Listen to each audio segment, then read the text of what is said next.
City Council to order. Please call the roll. Coos? Here. Harris? Present. Carlson? Here. Olson? Here. Severson? Here. West? Here. Zingy? Here. Please rise for the Pledge of Allegiance. I pledge allegiance to the flag Of the United States of America and to the republic for which it stands, one nation, under God, indivisible, with liberty and justice for all.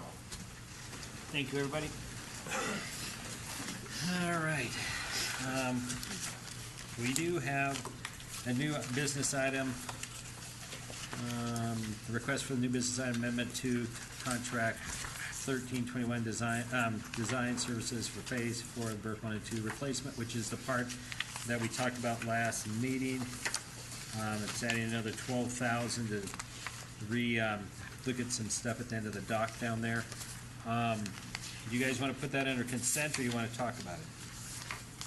I want to talk about it. Okay, then we'll make it item new business under 7A6.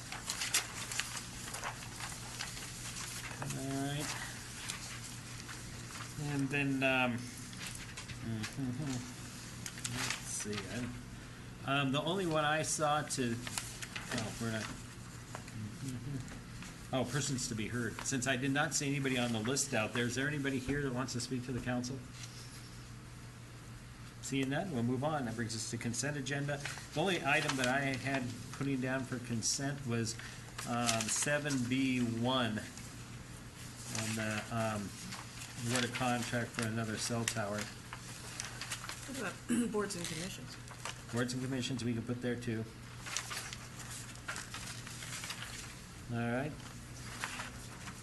Seeing none, do we have a motion to consent? So moved. We have a second? Second. Thank you. Madam Clerk, can you read the items?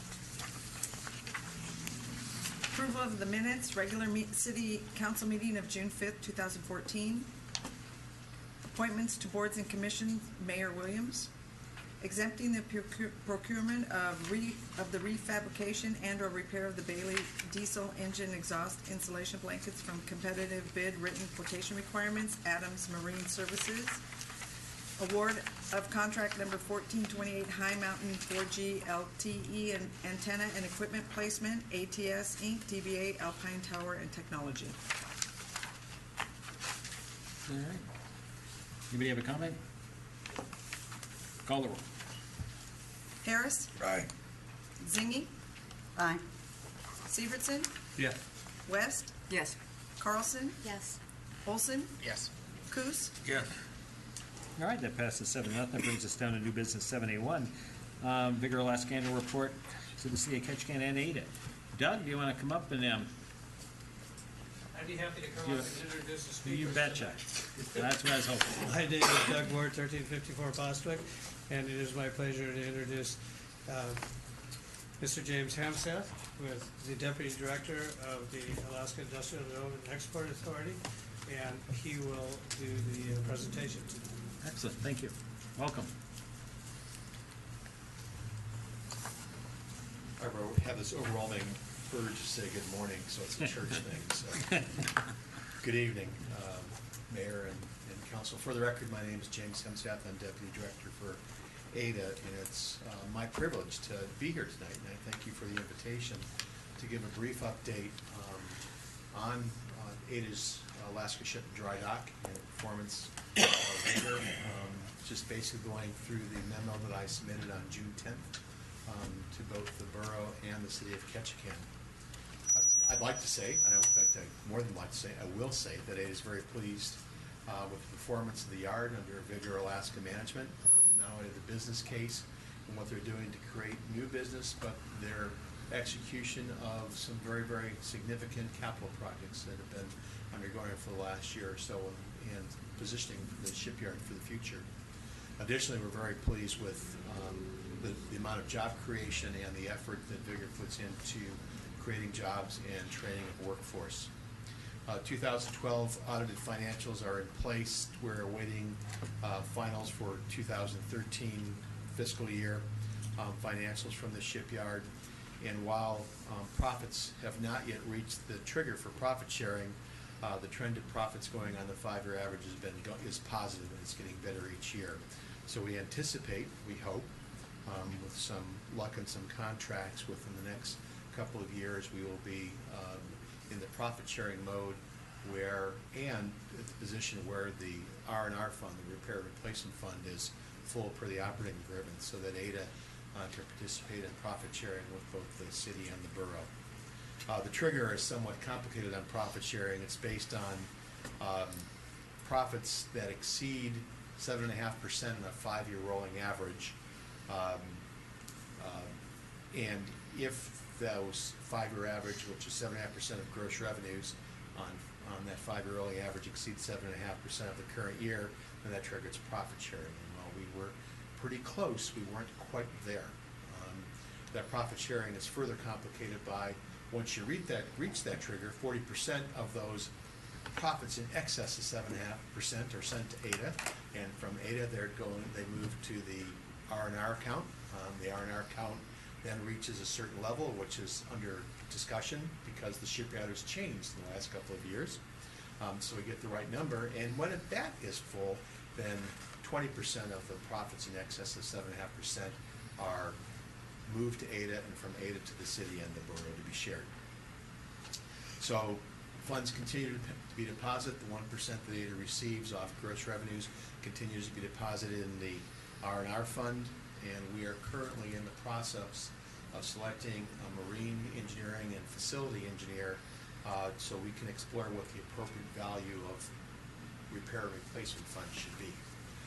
With new equipment, with the new facilities, that changes the whole gamut. We now have new equipment, original equipment to look at in terms of their operating life, and it's an interesting balance because we simply don't want to use that as a savings account and keep pushing money in there that is there for some unforeseen thing. This is maintenance to keep the facility and the warranties in place, and we want to balance that with having an amount that doesn't always exceed the profit sharing amount, so we can get to the profit sharing. As you know, Ada's mission is to facilitate job growth, and on page 5 of the report in table 2 we show the positive job growth up through 2013, which in 2013 there was 161 jobs, of which 97.5% were resident employees. We're also extremely pleased with the effort that Vigor's put into job training, and I believe maybe Doug or Adam may be talking a little bit more of that tonight, and what they've done with the Work Investment Board training grant. And that whole job training and the emphasis that Vigor puts on job training was in fact one of the key determining factors when Ada was examining under contract for the opportunity for Vigor to purchase Alaska Ship and Dry Dock. We wanted to make sure that there was a positive influence in the community, that we were creating a workforce, and the workforce should be both Alaska and Ketchikan based. The program they're using is one that they've had success with in Portland and Seattle, and it appears to be succeeding here as well. And as a side note, in a telephone conference, probably a couple months ago, I had a chance to talk with, I even hate to say it, a young engineer, because now pretty much every engineer is a young engineer to me. And I remember when I was a young engineer and didn't like being called a young engineer, but nonetheless, a young woman, Sarah Nickel, who was working at the shipyard. Her degree's in mechanical engineering from UAA, and she's got a master's degree from the University of Washington. Has come back to Ketchikan to work. She is one of the first graduates, the first cohorts at UAA where it was the complete 4-year program for mechanical engineering. I'm also a UAA alumni in the engineering management program. Up till just a few years ago, UAA only offered 2 years for mechanical engineering. They had to go up to Fairbanks to finish the degree. So now they've got a complete program. I was very excited to talk to a graduate and know that that graduate was still here in Alaska. So it just kind of pulls the picture of developing workforce here in the state and keeping the workforce in the state, even for our engineers that aren't necessarily oil-based. Of course, what we look at, and I think we're all aware of, is the facility is the most visible component of the shipyard. And we are now at the completion point of the assembly hall, the steel shop, all deferred maintenance. We're just within a few months of finishing up some small contracts and using the last funds that we have had to do that. We're looking forward to be able to truly start getting the advantage of this facility, the way it's laid out, the operability of it, the insideness of it all, in conjunction with the dry docks there, that'll make the Ketchikan shipyard competitive with any other shipyard in the Pacific Northwest, perhaps even on the West Coast. We are also looking forward to future work. There's been a $1.18 million funds that will be moving to us from the state for the relocation of electrical substation and transformers that are kind of in the middle of where the work's taking place now. So we get rid of that, move that to an appropriate area, upgrade it, and we have again, we start to move out some of the interferences that have existed over the last 20 years. We're looking forward much to the next year as work progresses on future work, including the development of the Alaska Class Ferry, and we are firmly convinced this is a tremendous asset. We're happy to be lucky to be the owner of such an asset and be able to maintain that and work with the folks at Vigor and what's being done here in the state. I'm kind of an engineer, I like heavy steel and things that weld, so it always makes me happy when I get to be able to get down here, even if it does rain on it. So I'd be happy to take any questions if there are any. Any questions? Any update on when we'd ever get Alaska State Ferry down here? I'll let someone else speak to that. But we're edging closer, is my understanding. Bob? Yeah, you talked a little bit about your project to relocate or rebuild some of the electrical infrastructure at the facility. There's an existing substation and transformer that's kind of out in the middle of the transfer area from one of the dry docks to the other dry dock. So to be able, before you can move into the next phase of an assembly hall, there's this bunch of electrical stuff that's right in the way. How's the power in the shipyard? Is everything working pretty well? Does it need to go bigger? Does it need to go smaller? Do you need to change? I have not heard through my project manager of any significant problems or any problems whatsoever. The biggest problem I heard of late, Adam and his folks are probably all getting anxious, but the biggest problem I heard of late is that it's been so sunny here that they had the assembly hall door open, it would trigger the fire alarms. We weren't seeing such bright lights, but I've not heard of any power issues. Thank you very much. Adam, you next? There's other questions, maybe I can expand a little bit. First of all, sorry, Adam Beck, Vigor, Alaska, 3801 Tonks Avenue. No, we're not having any power challenges. What we're doing is, as Jim indicated, we're not only relocating the transformers and substation, but instead of taking single high voltage into the yard and stepping it down to 480 and trying to distribute that across the yard, we'll be distributing 12,500 volts around the yard and then stepping it down in individual locations, which will make for a much more efficient setup. And then we're currently finishing up adding another 800 amps of service into the new steel assembly. Excellent. Judy? Well, Lou asked one of my questions, but as I read more about ballot measure 2, it kind of crossed my mind. What does Vigor have in terms of a safety plan at the shipyard? And ballot measure 2, that's the marijuana initiative. So a couple things on that. First of all, for us, it's not about what is determined to be socially acceptable by the voting public. For us, it's all about safety. So we test currently for alcohol. Alcohol is not illegal, but we test for it. So marijuana, regardless of whether it would be legalized or not, such as it is in some of the other states that we function in, it is still a substance that we test for on a regular basis. There's a pre-employment drug screen. We do random tests, and we do tests for cause. And we do not allow any amount of marijuana in anyone's system, regardless of whether they have a prescription or not. And it's purely about safety. It's a dangerous environment under the best of circumstances, and anything that might impair somebody obviously doesn't help that. So, and that's something that we continue. One other thing that I would like to add also, in addition to not only safety but the health of our employees and the public, as of September 1st this year, all Vigor locations will be 100% non-smoking. And that's pretty unheard of to have a non-smoking shipyard. But it's something that we really believe in, and we've had a lot of employees. Initially there's a little bit of frustration, but it's helped to motivate a lot of people to stop smoking. We've offered some program assistance for those people, and so it's been regarded really high. We're looking forward to September 1st. Great. Do you have another one, Judy? Sorry, I have a list, just so y'all know. I can get a drink.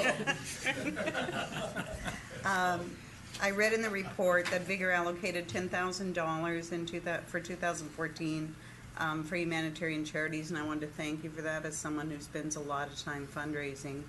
And I'm just wondering, has that money been distributed?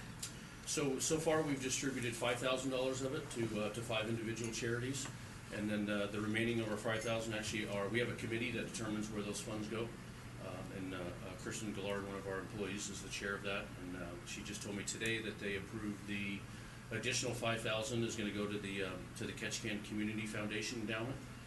And the nice thing about that is the Rasmussen Foundation matches 2 to 1 for that. So our $5,000 donation will end up at $15,000 into that endowment, which is supporting most of the same organizations that we are. So it's a good way to leverage that and triple up, if you will. Thank you. And I guess just the last thing that I'd have to, what would you want council to do to support the shipyard? The city of Ketchikan, certainly the council, has always been a great supporter, and we appreciate all the support that we've gotten over the years. Certainly continuation of the power sales agreement helps us. If there were an opportunity to get a resolution in support of the state building Alaska class ferries here in Ketchikan, that would certainly be a help. And just continued support as we work to close out the infrastructure that's required to finish the shipyard, which there is an end. So whatever support we can get to finish that and be done would be great. I'm just going to You check. just keep going. I highlighted a bunch of stuff here, so. No, I think that's it. Thank you very much. Anyone else?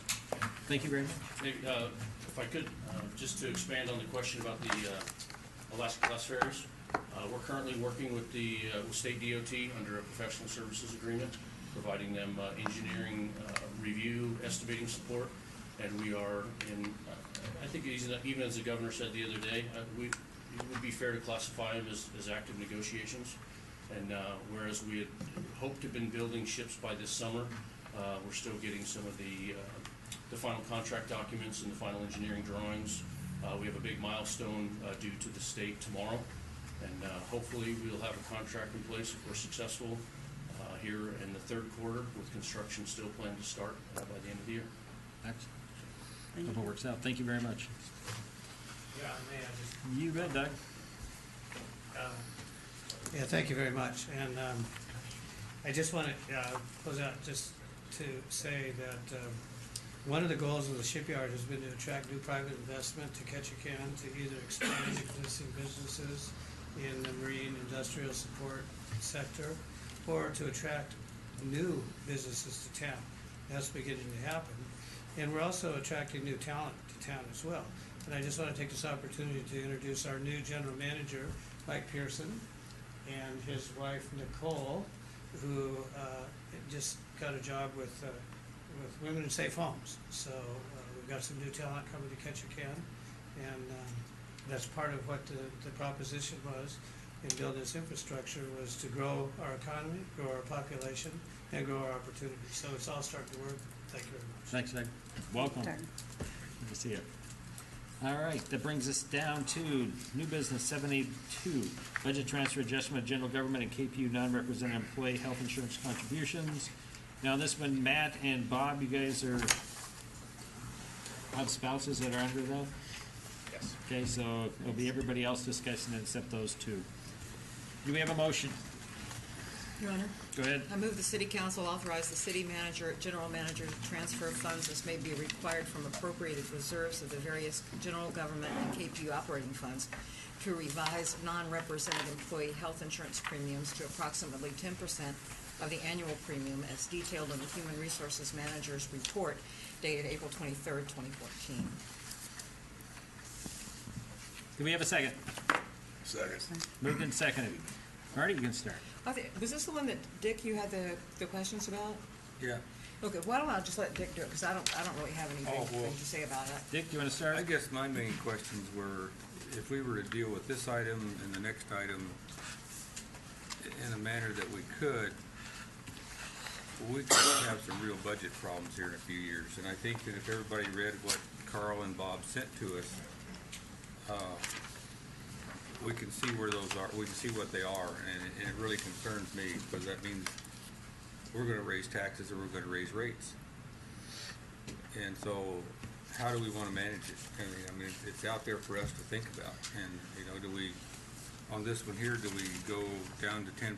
Do we go to 15% maybe, or something like that? Because, and then, once again, we deal with the next item on the agenda is increasing salaries, and it all adds up to well over $500,000, and that goes on forever. So it's just an issue in my mind as to what I want to do with it and what we want to do with it. What? Judy, do you want to go ahead? I do. So I guess the money for this item would come out of reserves. Correct. Is there a way that, have we looked at other ways to fund this, like maybe making some cuts and things? And We weren't asked to do that. We Okay. certainly can if the council's so inclined. And going back to what Councilmember Coos said, I would agree with his view that if you take the two items collectively, staff can't recommend that. We simply can't recommend doing the comp plan update until such time as we identify new revenue sources for the general fund. That's the primary concern. Okay. On the health insurance issue, from where I sit, it's a question of employee retention and recruitment. Given the fact that with the 11% increase that's targeted for July 1, an employee with family coverage is going to be confronting somewhere $690 a month. So you take an entry-level employee, let's say coming in at 40,000. Well, I mean, do the math. They're not going to be earning 40,000. Later on, under my manager's report, I'll be noting some employee departures. Our ability to fill those positions Are gonna depend. It's really going to depend on dealing with this issue. And we've noted this before. The borough, there is no employee code. Right. So that puts us at a real disadvantage. We were trying to somehow deal with a small group of employees and bring them to parity with the majority of the other employees within the organization. Is there a cost? Yes. Whether you do this or not, under the projections that Councilmember Coos requested, you're still going to be in a deficit mode because of the full realization of the library and fire station debt. That's something that Bob has projected for the last couple of years. The other thing, as Bob noted in his memo, the analysis that he put together assumes that we fully expend our appropriations, which is something we rarely do. So from an expenditure side, that's a plus. On the other hand, we did zero base, so we've not factored in any future employee cost of living adjustments, no future health insurance premium adjustments. If council, for whatever reason, wants to consider added debt for new projects down the road, none of that's been factored in. So this is, we're trying to give you as accurate a picture as we can based on what we know today. Well, I think, I have no problem with the change, but I think we should do it in sort of like Judy suggested. We should, we've raised the taxes, we should go and look at what we're going to cut to try to make this and see how much we can cut and then bring it down. I think we should go into our budget instead of just go after reserves or, we're going to get into the mess that we've been in or looking at for the last few years. We've got to figure out what we want to eliminate. It's about the only thing we have left. In the last 2 years, we raised the mill rate one year and then the sales tax the next year, and so we need to be looking into side. And I know it's tough, and I know it's tough decisions, but that's what we're here for. I could pick out a few things and give Carl some great hints, but I don't know how he wants to handle that. But I'm all for doing this, but I'd rather see us look into what we can eliminate and not just add right back into the budget at budget time, things that could make a difference in the dollar amount over the years instead of just till we get to the next budget. So that's my thinking of solutions. Dick? Yeah, a question and a couple of comments. One is, how many employees does this affect? Out of our, Marie, do you want to come on?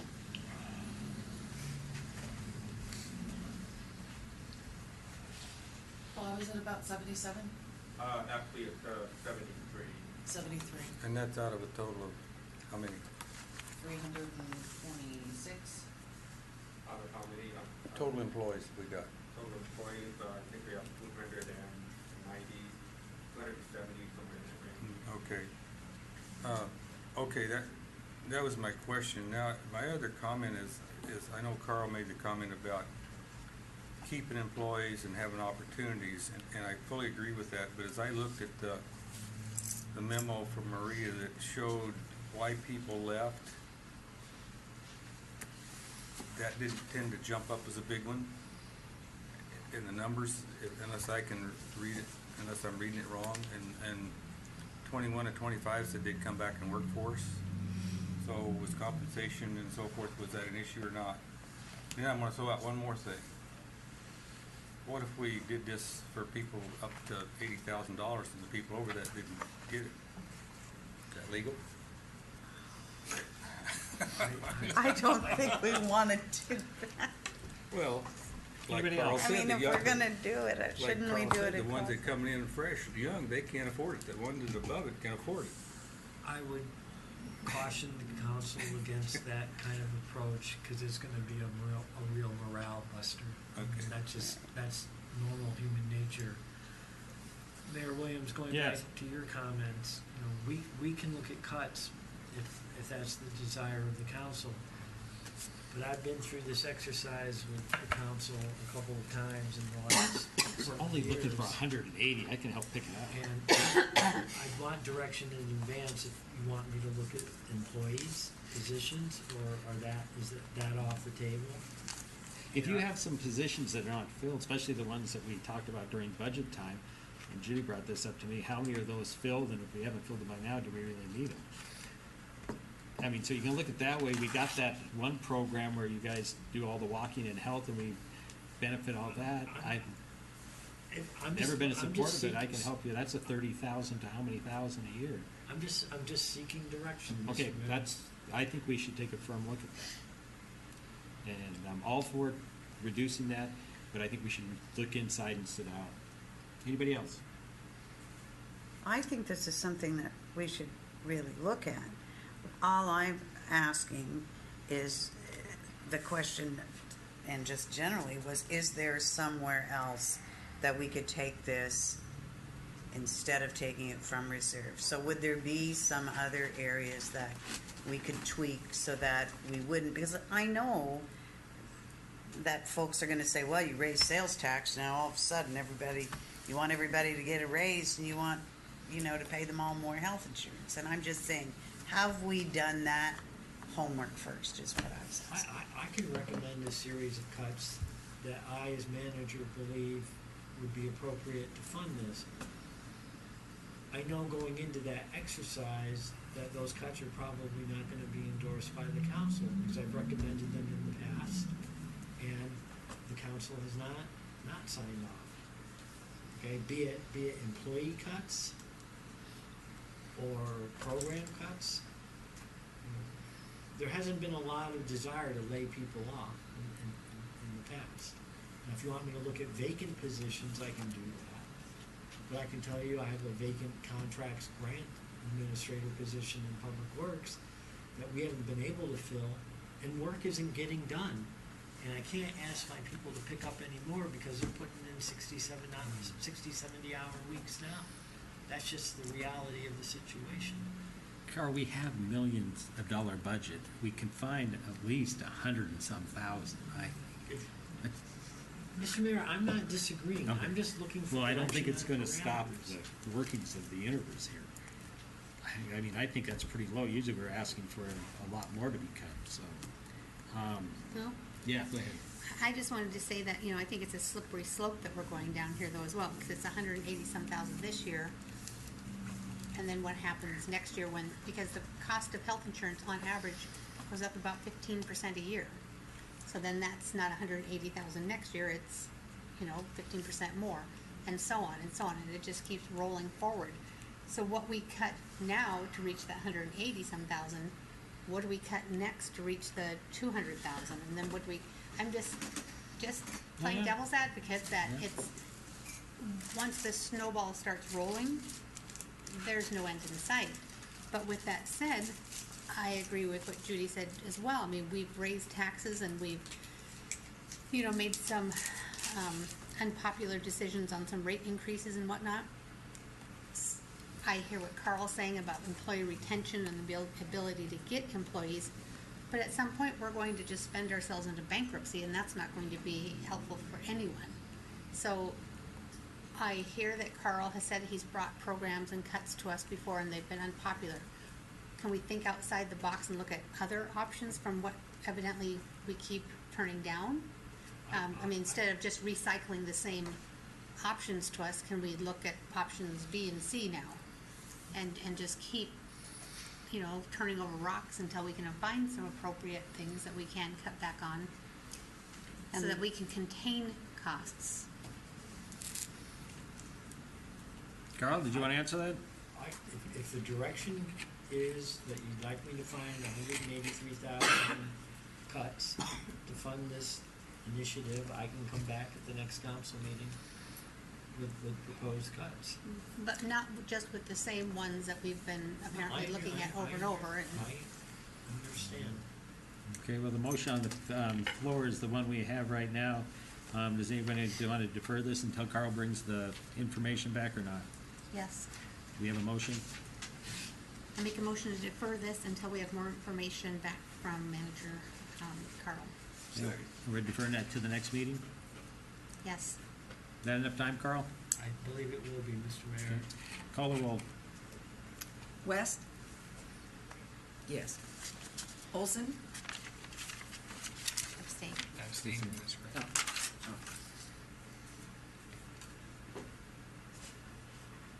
Carlson, Yes. Coos, Yes. Harris, Aye. Severson, Zingy. Yes. Okay, that passes 5 to 2 abstentions. That'll be brought up at the next meeting. We'll see what management brings back. That brings us down to number 3, classification compensation plan update, Ralph Anderson Associates. Do we have a motion?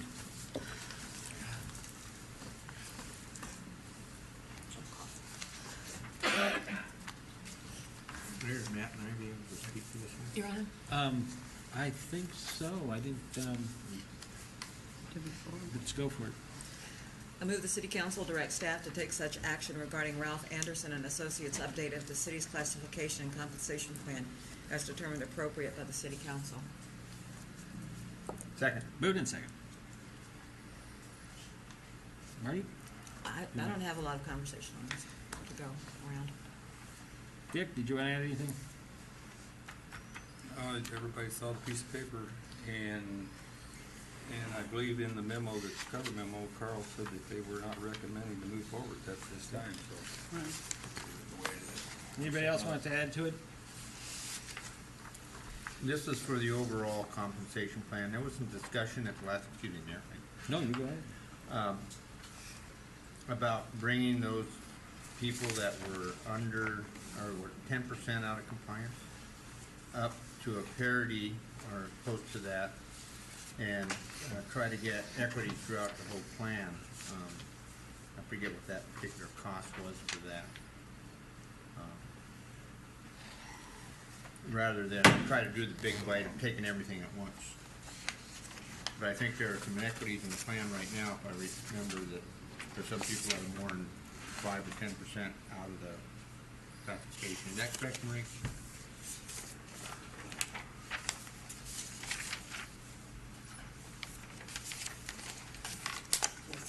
last page of what Ralph Anderson and Associates, submitted to us.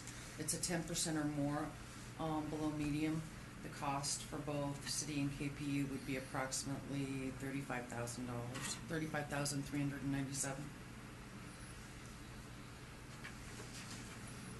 And then if you would address those 5%, that, looks like the total cost would be $120,451.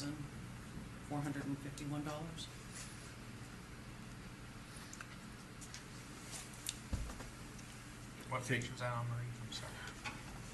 The last two pages of what Ralph Anderson and Associates submitted to us.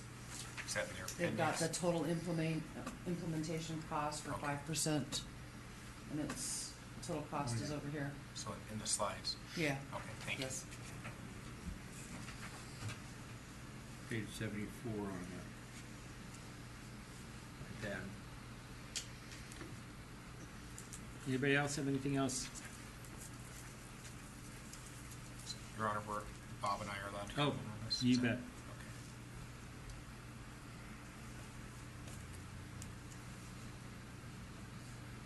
Still thinking. Your Honor, I hate to jump in, but Go please. I know a whole lot of people that don't work for the city, and there's no compensation plan for those, and I have a real hard time trying to explain to them how we've got to raise our employee salaries because we can't hire anybody, or, you know, we don't want to lose them. When I'm talking to people in the street down there, they're making $10-12 an hour, no bennies, and those are bartenders downtown, people that work in restaurants, you know, people who work on the docks, the lower classes, I prefer to them because they're my friends. But I'm just saying that, you know, the idea of raising other people's wages, you got a lot of people fighting against that. They're not making any money. They can't understand, well, we just raised the taxes. Now we're going to give everybody more money. We're going to raise the taxes again, you know. I'm just saying that's what I'm hearing a lot of. Thank you, KJ. Matt? The number that does stick out to me, though, is that 13%, and that's the number that says that the city is behind in just private industry for equal positions. And we do talk about retention. If private industry is paying that, you know, their benefit package is similar, if not better. So that is a concern to me. You want to hire people and make sure that you can have people here on a long-term basis, because that benefits the employer to do that, and not to have someone come in for a couple of years, get experience, and then go elsewhere. So I'm in favor of increasing these, the wages, at a minimum, taking care of getting the 5%. I think it's something that, and I brought this up the last time we discussed it, whether, you know, what our philosophy in terms of employee pay was going to be, because we continue to go through this, it seems. We've done 2 studies now in 8 years, and each time we come back with a whole host of employees who are behind for our whole host of job classifications. And are we going to be a 40%? Are we going to be at the 50% median? Or are we going to be higher? It used to be the borough was in the, when I was working at the borough, they used to be in the bottom third. And we all understood that, but we didn't pay health care. And the city was always considered in the top third in terms of state, and that's no longer the case. And I think it's a philosophical discussion that we need to have and understand, so that when we're going forward and we're looking at negotiations and we're going forward and looking at long-term planning, we don't continually find ourselves in this type of a situation where we're having to come back and say, oh, now it's time for an adjustment. And the adjustment is huge, and it's a one-time immediate adjustment that we do, and it impacts us greatly. And while increasing these wages over time in small amounts will impact us in probably about the same amount, is it something that we want to do where we're constantly coming back and having this discussion, or is it something that we'd rather do where we know we're comfortable with our numbers and we're comfortable with what we've negotiated? So I'm in favor of at least bringing this up to 5%, taking care of those people. Yeah. In my line of work, I'm exposed to a lot of different industries, so I'm just going to take technology as an example, because I work with several companies in the computer technology, type of industries. So if you look at their wages compared to cities, and what Matt was saying is that, they're being paid more and then their benefit packages would reflect similar benefits. What I see is they are being paid more, but they don't have benefit packages. These groups don't have insurance, they don't have retirement. They are paid more, but that's it. So it's a trade-off. I mean, you can have a higher wage, or you can have a wage with benefits, insurance, and retirement. Because the people that I'm dealing with out here in these industries aren't offering the whole thing, the whole package. They're paying higher wages, and what they tell me is because they have to keep people there, because they have the turnover in these fields as well. You know, that's the biggest thing I hear about all the time, is that, you know, they're constantly having to get more people. They get people trained, and then they leave to go off to some other, you know, company. So I don't think that's an apples and apples comparison. And then as for, you know, doing it incrementally or making it a one-time hit, and how it affects us then, but it's also going to affect us later as these costs continually go up. I mean, the cost of living increases on top of the new raises, and everything else just stack up and compound over time. So those are costs that we need to look ahead and project out for as well. It's not just a one-time upgrade now, or an upgrade incrementally. It's an upgrade plus what are we going to do about it long-term. Anybody else? Judy? I just think we can't afford it. It's just that simple. I mean, I think that it's not that I don't think it's not deserving. It's not that I don't think we shouldn't do it, but we don't have the money for it. And I'd rather we look at health insurance than, you know, this right now. I think we have to pick our battles, if you will, and I just don't think we have the money for it. Anybody else? You chime in? I don't see, Bob?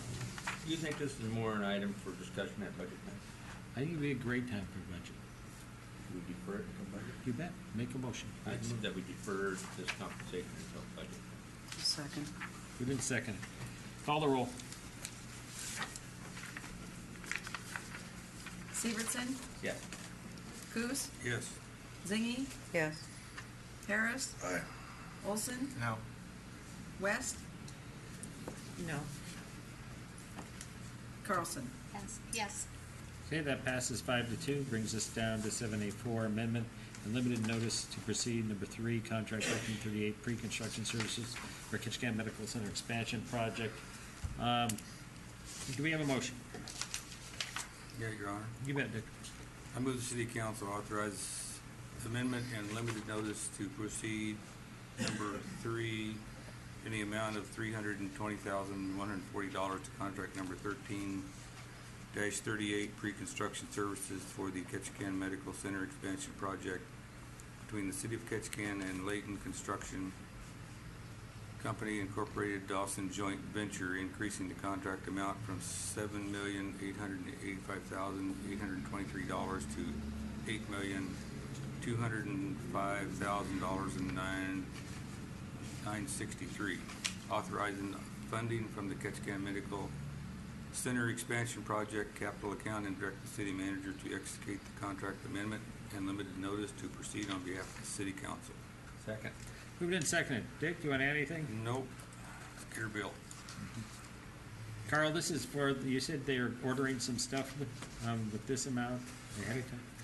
When do we have the official go full steam ahead kind of thing? There was a meeting down in Seattle today to review subcontractors' bids for plumbing, mechanical, and communications. I'll have a better handle on where we are tomorrow. Thank you. But I would expect sometime within the next 60 days, we'll have the final contract number. Great, thank you. Call the roll.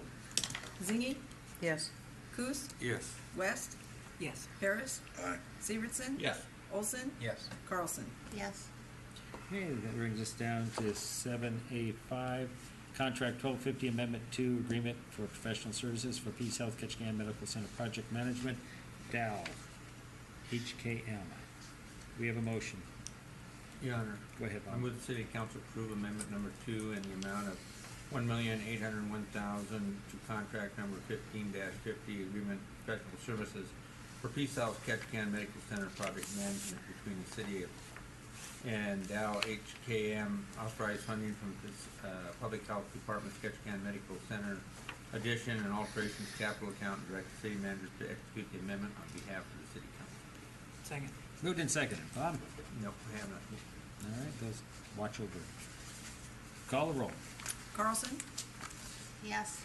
Harris? Aye. Olson? Yes. West? Yes. Coos? Yes. Severson?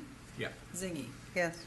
Okay, that brings us 7-0 vote. That brings us down to the new item 6, request for new business item amendment 2 to contract number 1321 design services for Phase 4 Berth 1 and 2 replacement project PMD. Dick, that's your item. You want to do a motion? Yeah. Or laid on the table. Find it.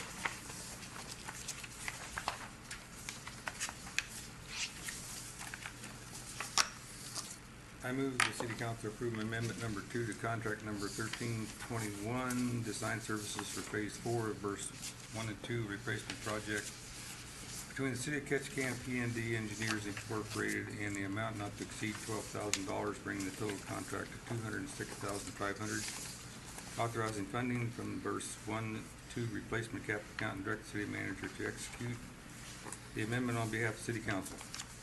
Second. Moved and seconded. Dick? Yep. Your Honor, I'm to the point that I'm probably not going to support this thing, and I'll tell you why. Last time when we talked about it, my issue was the size of the pavilion we're going to build down there and blocking the view, and I still believe that that's true. I should not build it. But today I was on the dock talking with stevedoring folks that, you know, operate the docks all the time, and I told them what I was looking at doing, and they said they would prefer that they like the idea of the shelter running the way it does on Berth 1 now, up and down that, but they said we need to keep it mobile because you never know when there's going to be a shift come in, and they have to shift those things just a little bit to get the ramps on and off. So right now, what my recommendation is that we just do not build a pavilion down there whatsoever, and just let stevedoring continue to operate those temporary, I think there's 3 of them that are roughly 100 feet long, and they move them around, they do the maintenance, they take care of the whole 9 yards. And that would be my recommendation. And someone got a comment, but then I'll make a motion.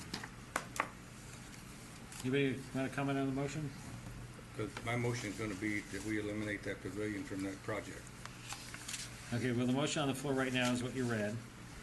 Yes. Amend it to take it off. Let's, well, I guess if you make another motion to eliminate it from, maybe we should deal with this motion, vote it up or down, and then deal with yours.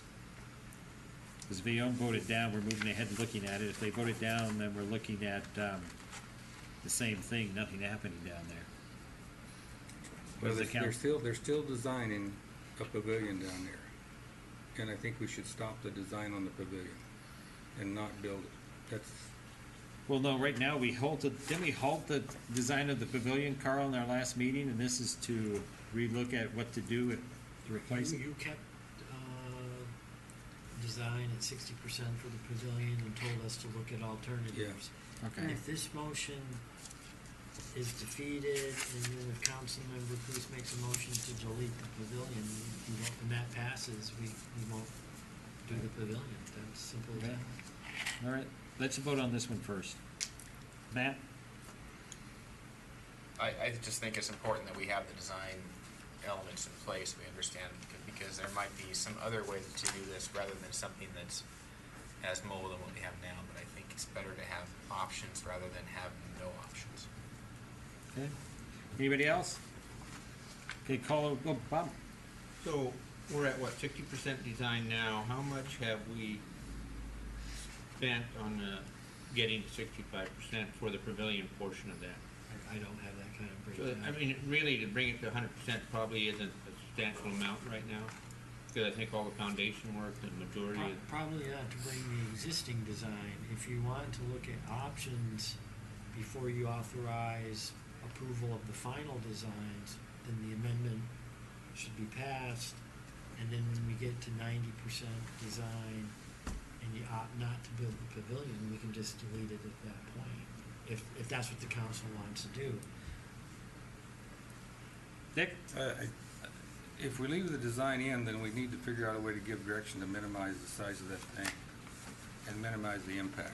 That's the two alternatives that P&D is proposing to look at. One is a reduced view shed of the pavilion. The other is to look at the cantilevered shoulders that are out here on berth 3. Those are the two alternatives we're going to look at. And they're gonna talk to Stevedore about this issue? I can have them do What is that. it? Matt? Yeah, maybe we do. Carl, both of those options are fixed, correct? Correct. Okay. And so the issue of whether or not they could be movable or mobile or should probably be raised with the. I can have P&D contact Stevie Doring directly. And it's still questionable whether those shelters out there benefit anybody at all except sitting in the sun. I have a stunning other. Anybody else? All right, we're calling the roll on the motion to proceed with the getting the options. Okay, call the roll. Coos, No. Severson, yes. Olson, Yes. Carlson, No, Zingy, Yes. Harris, No. West. yes. Okay, that passes 4-3. We'll look at what they have, if we wanna, continue to move ahead or do something mobile or kill it all, we still have that option. That brings us down to 7B2, draft Swan Lake Operation and Maintenance Budget for fiscal year ending June 30th. Does anybody have any comments? It's like $3,000 less than last year.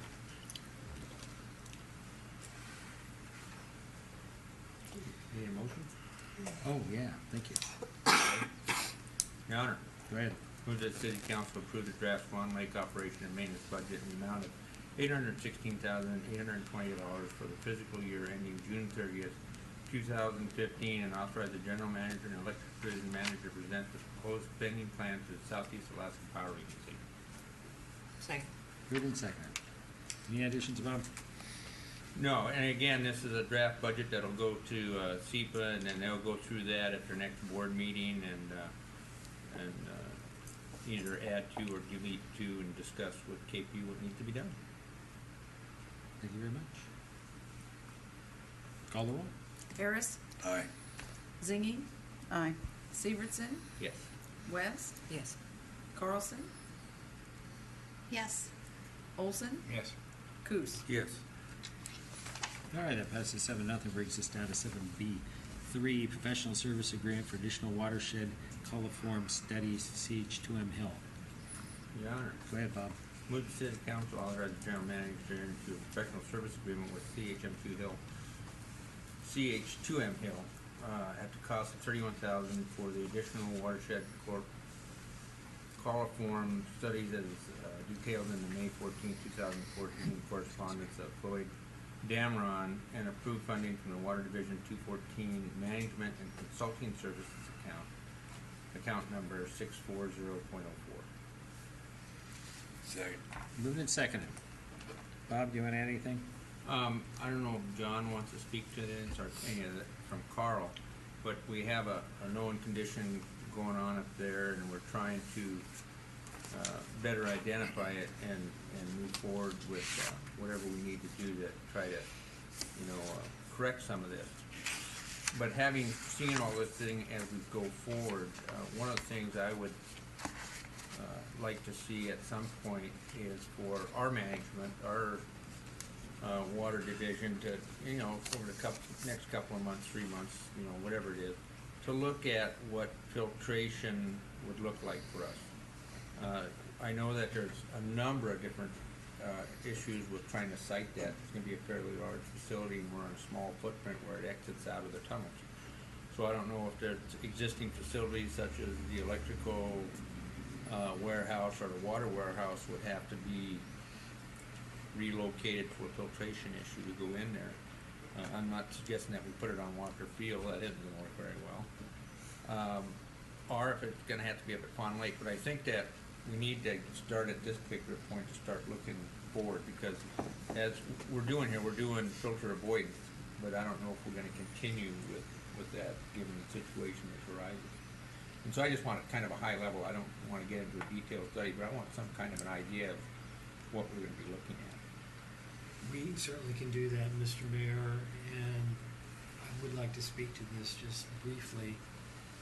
I think it's important that the council and the public recognize that coliforms in the watershed are a separate and distinct issue from the haloacetic acids and trimethylines that we're getting in the treated water.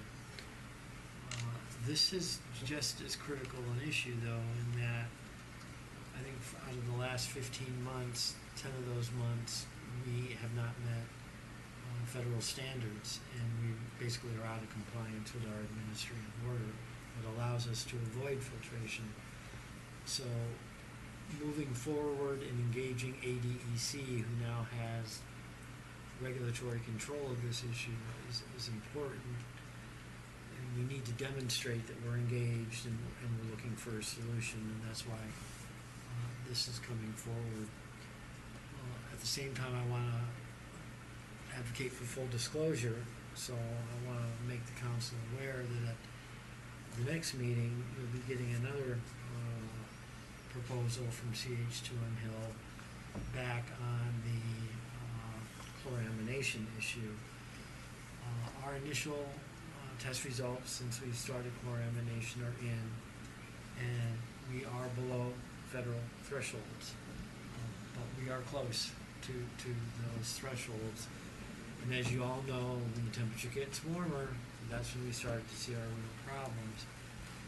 So over the last year and a half, we've been working with DEC and CH2M Hill on a reconfiguration of how we inject chlorine into our water supply.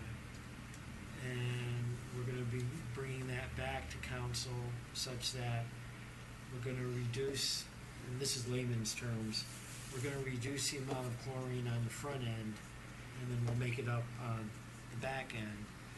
By doing that, it's less time for the chlorine to react with the organics. When we put it back in, we do it at approximately the area of chloramination. That could drop us down even more than where we are now. And we may need that margin to keep us below the 60 parts per billion of haloacetic acids. So I just want you to know that will be coming at the next meeting. Thank you. Deanne? So I understand these are two different issues, but still a part of a bigger picture. I guess my question is, have we ever consulted or used any other firm besides CH2M for any of these services? I just wonder if this is the only company that we've been working with in terms of all of these various stages of things. Maybe a different set of eyes, and then I just wondered too, I mean, it seems like we put things out for bid all the time for projects and project management and things like that, and yet we just keep writing checks to the same company over and over and over, and I'm not begrudging them as being not professional or anything, but at one point, do you think about getting a second opinion? or just like a different set of eyes? We can certainly do that if the council is so inclined. If we're going to do it, I'd do it on the coliform issue and not the chloramination issue. It definitely would be my recommendation, following up on what Councilmember Severson said. If we get to a point that we're not going to be able to continue avoiding filtration, then it looks like a filtration plant is what we're going to have to do. At that point, I most certainly would recommend a full-blown evaluation of different firms that are out there that can do that. That's going to be a project that's probably going to be larger than the hospital Okay, but that's years down the road, and in the meantime, we just keep cutting checks You know, maybe. to It may, CH2M. it may not. I mean, DEC right now knows we're out of compliance. They have not indicated how they're gonna react to that yet. They're encouraging us to do this next round of studies on the coliform issue. But if they decide, hey, you've had your opportunity and we're not gonna tolerate your non-compliance, they could order us tomorrow to begin looking towards filtration. So the filtration that you're talking about is just on that portion? No, this. Or is that, the if we have- filtration is on the whole Yeah, thing if- instead of the whole chloramamine? If we don't get the coliforms under Oh. control, filtration plant is gonna be the inevitable alternative, and you'd be treating all of the water through a new filtration plant. $50 million. Keeps getting better. Okay, Dick? Yeah, couple of irrelevant questions. Has the standard by the federal government on the kind of water, I'll say, that's in the lake up there gone up over the last decades? Or has it remained the same, or has it continued to get more stringent? Well, it's continued to get more stringent. That's why we went into chloramination, knowing that the stage 1 and stage 2 rules were coming into effect. And John, I'm getting out of my league, so if you could come up to the podium. The other thing we know, Councilmember Coos, is something has changed in that watershed, because we didn't have this problem up until 2 years ago, and something radically changed, and the coliform counts went up extraordinarily to what was the previous experience. The other thing that's changing relative to the chloramination end of it and the haloacetic acids, and John, you can correct me if I'm wrong, but I believe when the stage 2 rule went into effect, the sampling methodology that is being imposed on us has been changed. Yes. You can speak to that. Basically, we can no longer average over the whole system. We had been pulling 4 samples and averaging the results. When the stage 2 rules went into effect last October, the preceding year, we had to sample 4 new sites, basically looking for worst case conditions, which we did. And those were approved, and the sample sites, being the worst case conditions, you can no longer average them out. You can only average that one sample site. We'll be, again, pulling quarterly samples, but we can't blend it with the other sites. So essentially, you're looking at your worst case conditions. You still have the regulations that the haloacetic acids cannot exceed 60 parts per billion, and it's just basically getting tougher. From Councilmember Coos's comments in terms of the coliform, we've been sampling Ketchikan lakes for coliforms before we ever received the administrative order in '93. We started about in 1989. And in those intervening years, occasionally you'd find maybe 1 sample, maybe 2, but beginning, as Carl said, in 2011, we had 8 samples that exceeded the total coliform count. In 2012, it was 22. In 2013, it was 20. And it's not just the total coliforms, which, of course, are primarily rotten wood, but the fecal colonies have come up also. And that's really where the concern from DEC is, that if our disinfection process were to fail completely, the citizens of Ketchikan would be at a severe risk for some sort of a waterborne disease outbreak. As I mentioned in my memo, and for those of you that have lived here back in '84, you remember when you went out to the Carolina area, when you pulled a glass of water, it was about the color of wheat tea. And the disinfection process there was not really sufficient, and there were over 200 people that were sick. And if you fence it all off, will that cure? Well, we'd like to. Keep the animals away. Okay, we got Bob, Marty, and Deanne. So, John, is the coliform affected by temperature water? Yeah, as it gets warmer, the rate of the cell division and the growth increases.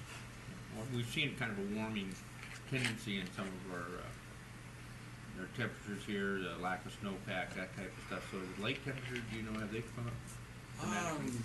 No, not really. Years ago, I've seen water temperatures as high as 21 centigrade, which would be about 68 degrees.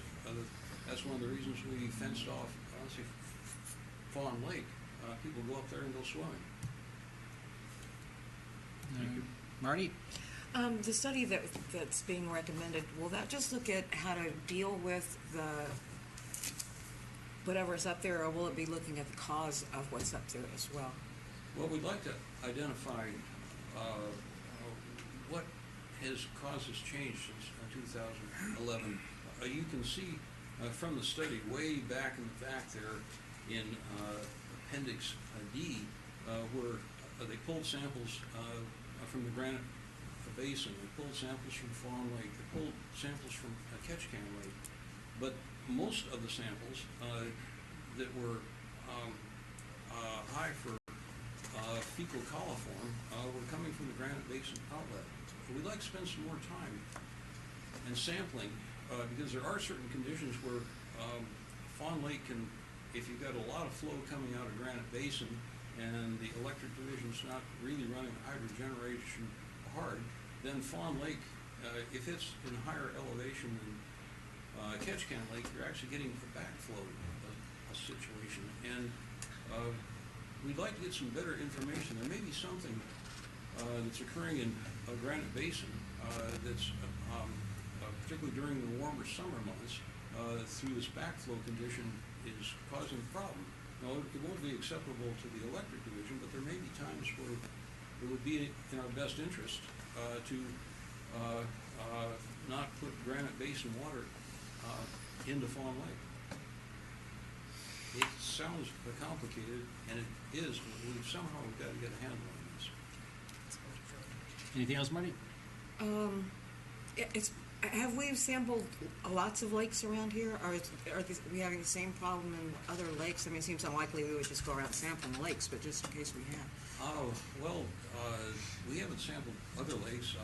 I'm not sure what the Borough has done now that they're using equipment, but just in a general discussion with other water purveyors, coliform counts are a problem. So it's not just this lake, it's in the area, would you say? Not so much. I haven't heard any comments from our counterparts, let's say in Kodiak.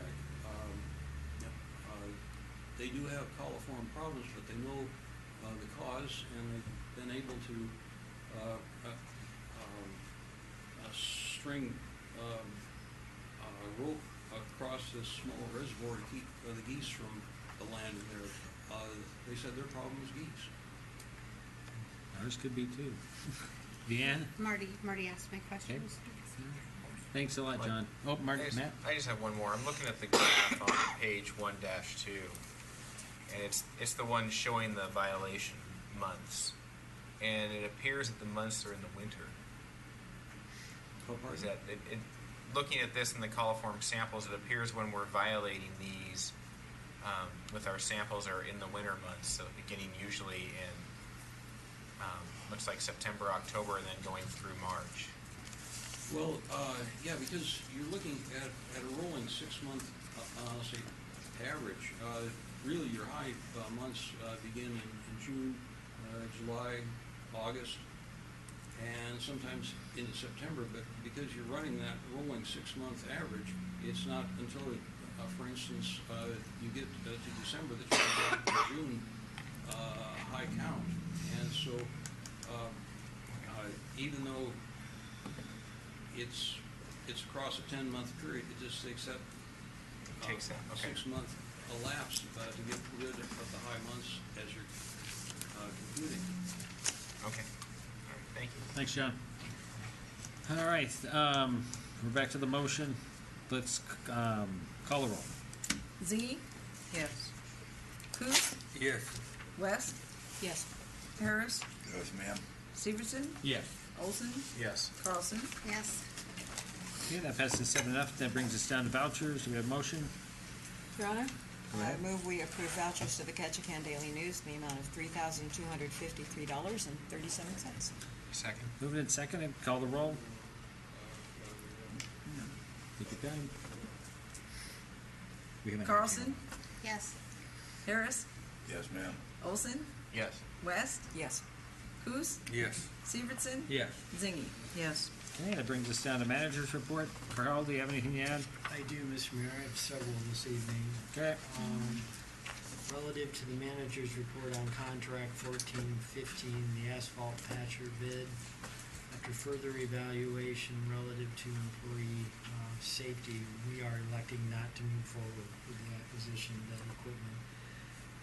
It works fairly well on flat surfaces, but on hills, it's causing our people a good deal of problems, and we can't recommend moving forward. So we're gonna step back, reevaluate, and we'll come back with our recommendations. We had a scheduling hearing today in the lawsuit relative to the Bawden Street Apartments. Trial date of November 3rd, 2015 has been set for that. And I'll have a manager's report on the next meeting, but I did want to let the council know that on June 9th, we sold the bonds for the hospital and harbor project. The effective interest rate for both was about 3.78%. Bob did an outstanding job, and I want to acknowledge his efforts and hard work. That was no small feat. I did mention some employee changes at City Hall. Terry Jersley, one of our accountants, will be retiring July 1st. I want to wish her well, as I do Laura Munhoven, our senior telecommunications accountant. She submitted her resignation effective June 30th.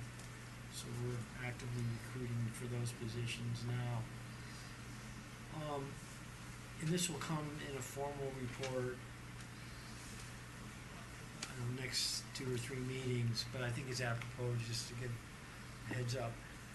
I understand the difficulty in wrestling with the issues of compensation and insurance in the context of the city's fiscal restraints. You have no argument from me in that context. But we are going to be going into negotiations soon. And I guess I'm going to break a long-standing recommendation, but I think given the difficulty in these issues, I'd ask the council perhaps to give some consideration to having someone sit in negotiations with the bargaining units in this next round, because I think it's going to be important for the unions to understand what they're hearing at the table is there with the council's understanding and concurrence, and I think that would be a good. So we'll follow up with something in writing, but I did want to raise that. Briefly on the KPU side, Friday we had a small get-together down at customer service. I don't know how many, I'm sure most of you know Debbie Cowan. She just celebrated 35 years of service with KPU, and that was something special, and I just wanted to acknowledge her years of service and dedicated work for KPU. Lastly, I did want to touch on the outage that we had today. That was unit number 2 down at Swan that went down. SEPA was doing some testing relative to their new, as I understand it, SCADA process that they want to put there, and something inadvertently tripped. We have advised SEPA that we're asking for a hold on that type of testing in the future until we can get some procedures in place to try to prevent those outages from happening again.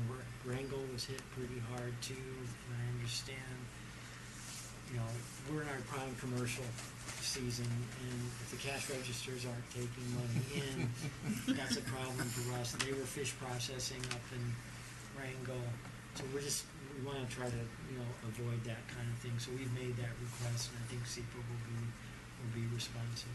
That's all I've got. Anybody have any questions? The only question I have, Bob, is that April collections on the sales tax going to be adjusted? Or are we really down 248,000?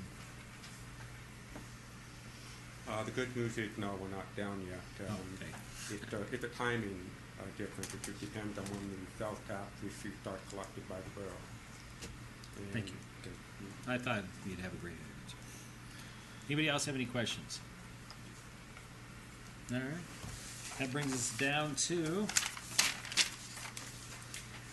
City Clerk's file, None, Your Honor. City Attorney's file. Future agenda items. Mayor and council comments. Start with Dick tonight. Oh, none, Your Honor. Judy. None, Your Honor.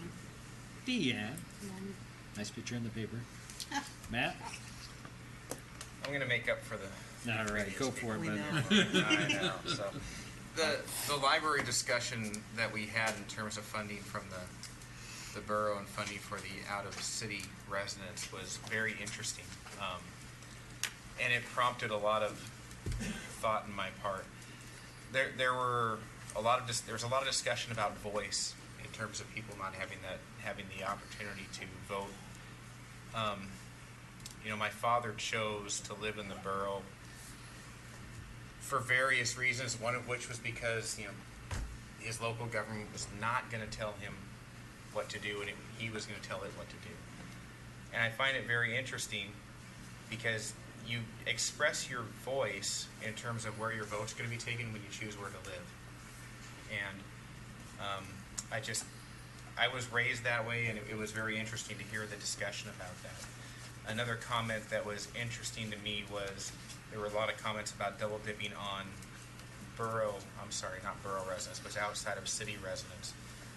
And that was right before a proposal to take the 0.7 mil non-area wide to a 0.3 mil area wide, so that city residents would essentially be paying an additional property tax to fund the library. There were other questions regarding the city budget and discussion about it as being fuzzy. I would challenge that just in terms of saying that we go through an extensive public budgeting process, and the budget is available at any time. And I really think what the issue here is a philosophical process about how we came about our budget and how we made adjustments to it in order to pay for things. In light of all that, and in light of the discussion that followed about the library, I think it's time for us to have a discussion about more than just the library. I think it's time for the borough and the city, through the Cooperative Relations Committee, to discuss the issue of powers for the harbors, museum, library, civic center, and solid waste facility. And I'm proposing that we shift this discussion on these five items to that committee for them to consider ballot initiatives for each one. And that is for the ballot initiative would be for the borough to assume the power, operations, facilities, and debt for all of those. So I guess I'm asking for 4 hands for that to go to the Cooperative Relations Committee to open discussion on that. For all 4? There's 3. There's 5. All 5. 5 items. It doesn't mean it's Have to going to go there. It's just going to be necessarily discussed at the Cooperative Relations. I think it's time we have it. Okay, we got hands to do it. Come back with a report. Anything else, Matt? Well, I would just ask that the Cooperative Relations Committee, if this were to move forward, I hope they can, or not if, but as it moves forward, we do have a deadline, I think, at the end of July, if we want to try to make it for the Well, October. with something that big, I hope you wouldn't try to push it that fast. Right, you're asking for Well, I'm just, discussion.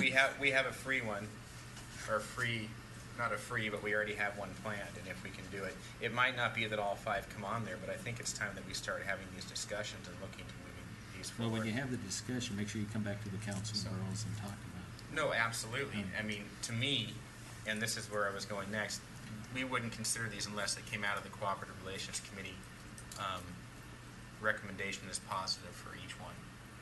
So and they should each be considered separate, so we might only get one or two of these back as coming to us as recommended for moving forward for an initiative. But it's important to be in that discussion. Yeah, I have no problem listening, having you guys talk about it and go over it and see what we can do. I just say don't rush. Let's make sure we hear everything and hear from the public too. Just, So, if I could, Yeah. Mr. Mayor, a point of clarification.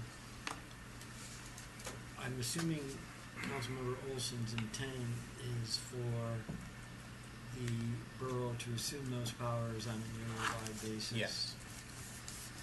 And that the agenda for cooperative relations probably will have to go out on, probably Monday.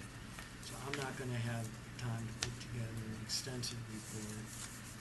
But I think the assumption would be, if you're asking the borough to assume those powers on an area-wide basis, then all the assets as well as the liabilities would go. So in the case of the library, it would be the debt.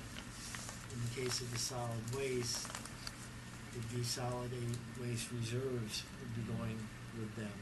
Same with the harbors. So I just wanna make sure that's the direction. Thank you. Marty? I'll pass. Bob?